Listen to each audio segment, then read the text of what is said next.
नमस्कार साथियों, आज का विषय है ग्राम पंचायत। आइए हम लोग देखते हैं ग्राम पंचायत के बारे में। सबसे पहले देखते हैं ग्राम पंचायत का इतिहास। वैदिक काल में ऋग्वैदिक सभा हुआ करती थी जो ग्राम पंचायत की ही रूप थी। चोल शासक प्रांतक प्रथम के उत्तर मेरूर अभिलेख में ग्राम पंचायतों का अभिलेखीय साक्ष्य मिलता है। 1882 में लॉर्ड रिपन के समय स्थानीय शासन की व्यवस्था की गई, जब मद्रास लोकल बोर्ड की स्थापना की गई थी। अब देखते हैं स्वतंत्रता के बाद कौन कौन से कदम उठाए गए। 1952 में सामुदायिक विकास कार्यक्रम की स्थापना की गई और यह बहुत अच्छा से कार्यान्वित हुआ। 1953 में राष्ट्रीय विस्तार सेवा की स्थापना की गई और ये भी अपना कार्य बहुत अच्छा से किया। और इन्हीं दोनों की समीक्षा के लिए 1957 में बलवंत राय मेहता समिति गठित की गई और इन्होंने त्रिस्तरीय पंचायत की सिफारिश की। और इसी आधार पर 2 अक्टूबर 1959 को राजस्थान के नागौर में पंडित जवाहरलाल नेहरू ने पंचायती राज का गठन किया। और 11 अक्टूबर 1959 को आंध्र प्रदेश के सारनगर में भी पंचायती राज का गठन किया गया। 1977 में यानी 1957 के ठीक 20 साल बाद उसकी समीक्षा के लिए अशोक मेहता समिति गठित की गई और अशोक मेहता ने द्विस्तरीय पंचायती की सिफारिश की।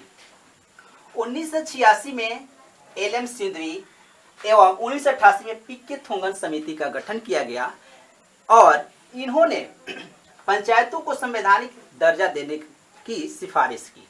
जब तक पंचायतों को संवैधानिक दर्जा नहीं दिया जाएगा तब तक वो अच्छी तरह से काम नहीं कर सकती है। अनुच्छेद 40 में पंचायतों का गठन का प्रावधान किया गया है, जो कि नीति निर्देशक तत्व के अंतर्गत आता है। 73वां संविधान संशोधन अनुच्छेद 243 क से अनुच्छेद 243 अ तक यानी कुल 16 अनुच्छेदों में संशोधन करके जोड़ा गया।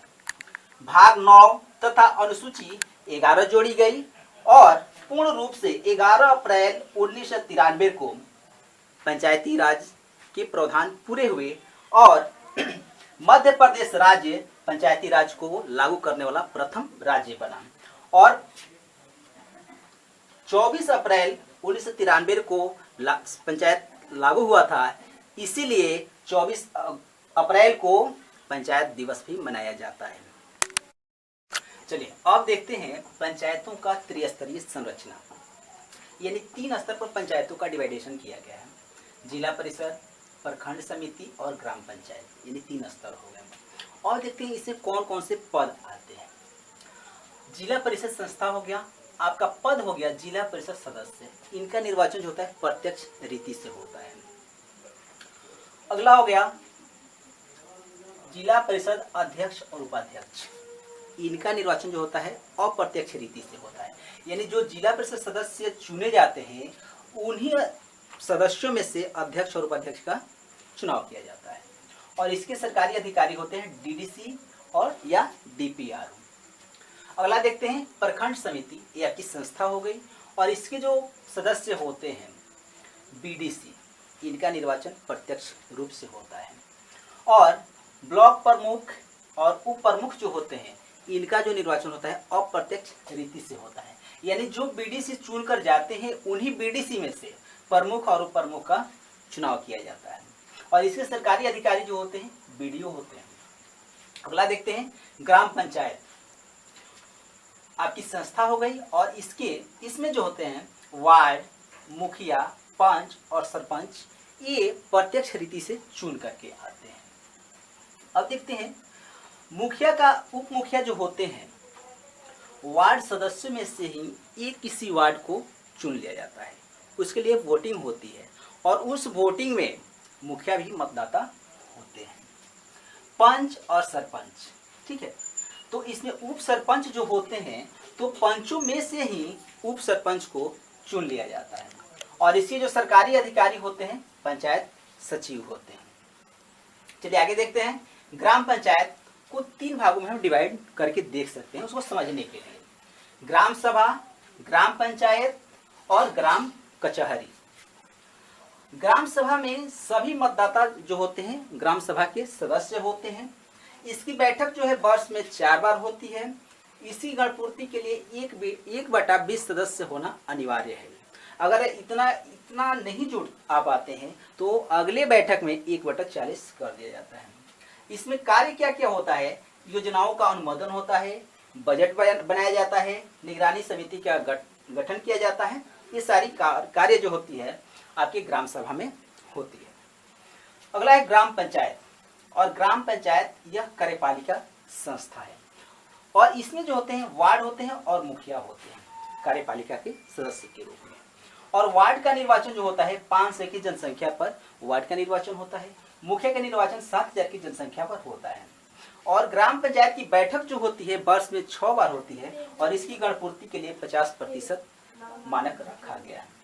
ग्राम कचहरी जो है न्यायपालिका संस्था है और पंच और सरपंच इसके सदस्य के रूप में होते हैं।